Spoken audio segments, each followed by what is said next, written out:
Hello friends, welcome to my channel Rajeswari Krishnan. இன்றைக்கி இந்த scallop டிசைனில் ஒரு ப்ளவுஸ் அழகாக தைச்சிருக்கேன். இதுதான் சாரீ, இதுதான் ப்ளவுஸு. நெக்கில் வந்து இந்த ஸ்கேலப் டிசைன் கொடுத்து அழகாக தைச்சிட்டேன். ஸ்லீவில் வந்து அந்த சாரீலேருந்து கொஞ்சம் துணி கட் பண்ணி அந்த பார்டர் மாதிரி வச்சு தைச்சிருக்கேன். ஃப்ரண்ட்டில் வந்து நீட்டாக ஒரு பைப்பிங் கொடுத்துட்டேன். சாரியில் துணி கட் பண்ணி பாருங்கள், இது எவ்வளோ அழகாக நீட்டாக வந்திருக்குன்னு. ரொம்ப லுக்காக அழகாக இருக்குல்ல ஃப்ரெண்ட்ஸ். இப்போ பாருங்கள், இதை எப்படி தைக்கிறதுன்னு பார்க்கலாம். ஸ்லீவில் அந்த ஸ்கேலப் டிசைனில் இந்த பார்டர் எப்படி தைக்கிறதுன்னு பார்க்கலாம். சாரியிலேருந்து ஒரு 5 இன்ச்சுக்கு துணி கட் பண்ணி எடுத்துக்கோங்க. அப்படி எடுத்துக்கிட்டிங்கன்னா அந்த பைப்பிங்க்கு, இந்த ஸ்லீவுக்கு எல்லாத்துக்கும் அந்த துணி கரெக்டாக இருக்கும். இதை வந்து உள்ள லைனிங் கொடுத்து மேல் பாகத்தை மடித்து தைச்சிருங்க. இல்லைன்னா பிசுறு பிசுறாக உள்ள கையில் ஒரு மாதிரி உறுத்தலாக இருக்கும்.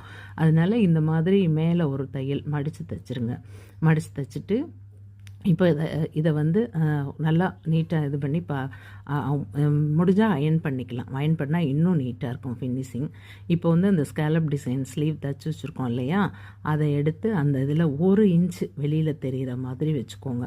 வச்சுட்டு குண்டூசி வச்சு குத்திக்கோங்க. அப்போ தான் வந்து துணி வந்து இங்கிட்டும் அங்கிட்டும் நகராமல் இருக்கும். இல்லைன்னா துணி விலகிக்கிட்டு இருக்கும். அந்த டிசைன் வந்து கொஞ்சம் கோணலாக மாறுச்சுனாலும் டிசைனோட லுக்கே போயிடும். அதனால் நீட்டாக துணியை குண்டூசி வச்சு குத்திடுங்க. குத்திட்டு இப்போ அந்த ஸ்கேலப் டிசைன் மேல் பாகத்தில் அந்த எட்ஜ்லேயே தையல் போட்டுட்டு வாங்க. எட்ஜ்லேயே தையல் போட்டுட்டு வந்தால் தான் அந்த ஃபினிஷிங் நீட்டாக இருக்கும். இல்லைன்னா ஒரு மாதிரி இந்த ஸ்கேலப் வந்து தூக்கிட்டு இருக்க மாதிரி இருக்கும். அதனால் இந்த அலாலையாக இருக்கு இல்லையா, அது வந்து தூக்கிட்டு இருக்க மாதிரி இருக்கும். அதனால் அந்த எண்டுலேயே அழகாக நீட்டாக அந்த எட்ஜ்லேயே தையல் போட்டு வந்தீங்கன்னா நீட்டாக இருக்கும் ஃப்ரெண்ட்ஸ். இதில் வந்து நம்ம வந்து பீட்ஸ் அந்த எட்ஜுக்கு எட்ஜு அழகாக பீட்ஸ் வச்சு தைக்கலாம். அப்புறம் இது கல் இருந்தால் கல் ஒட்டலாம். ஜர்கான் ஸ்டோனு எது உங்களுக்கு பிடிக்குதோ அதை ஒட்டிக்கலாம். நல்லா ரொம்ப அழகாக இருக்கும்.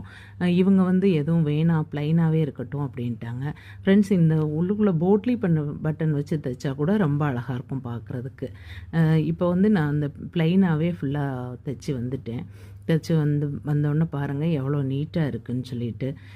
இதில் வந்து இந்த ஸ்கேலப்பு போட்டு இந்த மாதிரி பார்டர் வச்சு தைக்கும்போது கீழே உள்ள பார்டர்லேயும் இந்த ஸ்கேலப் போட்டு தைக்கிற அந்த டிசைனும் இருக்குது. அது இன்னொரு வீடியோவில் நான் சொல்கிறேன். இப்போ குண்டூசி எல்லாத்தையும் ரிமூவ் பண்ணிடுங்க. ரிமூவ் பண்ணி எடுத்துகிட்டு மேலே அந்த படிமான தையல் ஒன்று போட்டுருங்க. இல்லைன்னா அந்த துணி தூக்கிட்டு இருக்கும், பின்னாடி உறுத்தலாக இருக்கும். அதனால் தைச்சிட்டு இந்த பிசுறு எல்லாத்தையும் கட் பண்ணி விட்டுருங்க.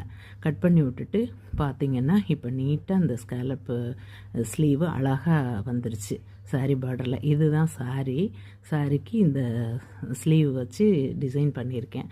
எப்படி இருக்குது ஃப்ரெண்ட்ஸ்? பாய்.